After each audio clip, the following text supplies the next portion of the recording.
Good morning, Shadow Chancellor. I'm going to come to you on the things I've been discussing with the Education Secretary in a second. But you said this morning that your big plan to deal with this cost of living crisis is a windfall tax on North Sea oil and gas producers. How's that going to work in a declining industry and one which basically isn't producing much in the way of profits at the moment anyway? Well, we've had 10 years, more than a decade, of dither and delay and incompetence from this government, which is why we have this energy price crisis today. Of course, prices have gone up globally, but we are uniquely exposed in Britain because of the decisions of this government. It's a failure to regulate properly, to get rid of our gas storage, and a failure to retrofit homes and to go with the speed on new nuclear and renewables that are necessary. And that's why today I'm putting forward a package of measures to keep bills down this April, to help families and pensioners who are struggling with this cost of living crisis that is coming in April. And it is right to ask those who have benefited from higher gas and oil prices to pay more into the system. And that's why I'm putting forward a one-off increase in the taxes paid by North Sea oil and gas. They are likely to make record profits this year because of that spike in prices. Let's tax them a bit more and use that money to reduce bills for ordinary people who are struggling so much at the moment. And we estimate that just because of the higher prices, already the oil and gas industry in the North Sea are likely to pay £2.3 billion more in tax. A one-off windfall tax will raise an additional £1.2 billion. Let's put that money into keeping bills lower for everybody else. OK, with respect, Shadow Chancellor, it's OK for you to say that they're having a terrific time because of the temporary spike in oil prices, but from those in the industry who actually have to pay the bills, they are saying that it hasn't particularly helped them and actually things are going pretty much south. So how do you respond to their view that actually it may help somebody, but it certainly isn't helping them, and that what you might be doing is preparing for the decimation of our energy sector? Well, chancellors have used this device before of increasing taxes on North Sea oil and gas when revenues and profits are particularly high. The previous Chancellor, George Osborne, did it in 2011, Gordon Brown, and before him, Margaret Thatcher also increased taxes for a short period of time on North Sea oil and gas when prices were particularly high and those windfall profits were being made. Any chancellor, any shadow chancellor has to make choices about where to tax and where to spend. I want to tax fairly and spend wisely. But when those excess profits are being made, it does make sense to have a windfall tax and use that money to keep bills down for everybody else. Because unless action is taken and taken soon, millions of families and pensioners across the country are staring into a huge cost of living crisis. As you said earlier, Trevor, an increase in national insurance at the same time that gas and electricity bills are going to explode, potentially up by £700 a year for bill payers.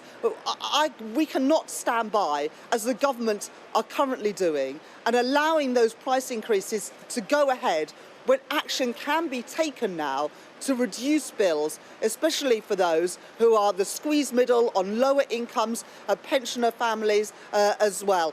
Action has to be taken to avert this crisis that is coming down the line. OK, just one more chance on this. I'm not going to argue with you about the nature of the problem. I'm asking about the nature of the solution. You are projecting a windfall tax on a declining industry. Reserves are declining, which already says it's squeezed, and actually the big oil companies are going elsewhere to develop. Are you happy to project a plan which essentially will make Britain more dependent on energy supplies from others? For example, Mr. Putin's got lots of oil and gas. Are you happy that we are making him smile this morning by saying we might have to depend more on him?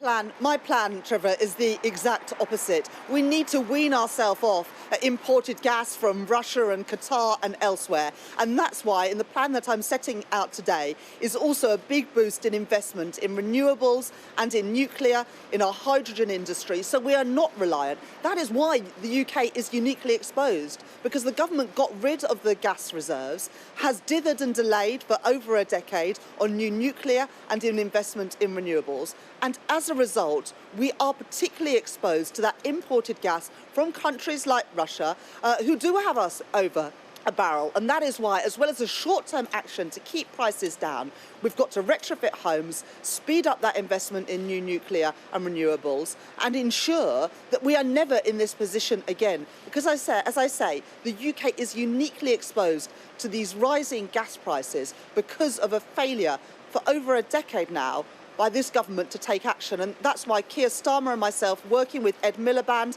our Shadow Secretary of State for Climate and Net Zero, have put forward this balanced package of measures to keep prices low by asking those who are making big profits this year to pay more into the system for this 1 year only. Forgive me, I know it's a bit tricky because of the technicalities today that you can't hear me interrupting, but forgive me interrupting you, but the other part of your plan is to cut VAT on energy bills. That's a bit odd for a Labour Shadow Chancellor, isn't it? Because that would benefit richer households relative to poorer households. Why not just simply go straight to the tax system? I mean, that would be a progressive step rather than a regressive way of dealing with the problem. I'm setting out today 3 things to keep bills low. First of all, a cut in VAT on gas and electricity bills from 5% to 0 for 1 year, saving households, given the price rise we're expected to see, £100 a year. The second thing is smoothing some of the costs of the increase that we're likely to see in April to take a further £100 off bills, but recognising that it is those on lower incomes, families and pensioners as well as those who, the squeezed middle, who are struggling with those rising bills and rising tax, putting extra support through the Warm Homes discount to ensure that those people get the help that is needed. An extra £400 off their bills from April this year to help them through this difficult time with the prices high.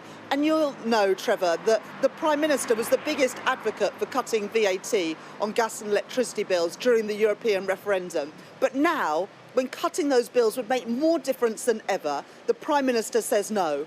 Well, I say that bills can't be paid on broken promises. The government should honour that commitment that the Prime Minister made to take VAT off gas and electricity prices. If this isn't the time to do it, then frankly, I don't know when is. It's a bit odd, Rachel Reeves, to hear you saying you want to follow a Boris Johnson policy. And I don't think you've quite dealt with my question about whether this is not a regressive tax on households, and wouldn't a Labour approach be to impose a more progressive tax so that you're not putting a relatively higher burden on the low paid? You can do all the other things that you've mentioned. I hear all that. But this particular cut would mean that better off households benefit relative to the poor. Why are you doing that? Well, in fact, it is poorer households who spend a higher proportion of their spending on gas and electricity bills. And that is particularly so for pensioner households who are at home more and need to keep their homes warm. So I don't buy this idea that cutting VAT is somehow a regressive policy. But we are making sure that through this package of measures we're announcing today and the windfall tax on those excess profits of North Sea oil and gas are used particularly to benefit those people on lower incomes, families and pensioners, with additional support through the Warm Homes discount. So support for all with that cut in VAT, but extra support for those who need it most. That is the progressive thing to do, but it also recognises that everybody right now is facing, through no fault of their own, big increases in prices in April. Government can do something about it. They must choose to act. because without action, a combination of national insurance increases, council tax increases, and this catastrophe of higher domestic gas and electricity bills will be a disaster for families and pensioners in just a couple of months' time. Rachel Reeves, thank you very much for your time this morning.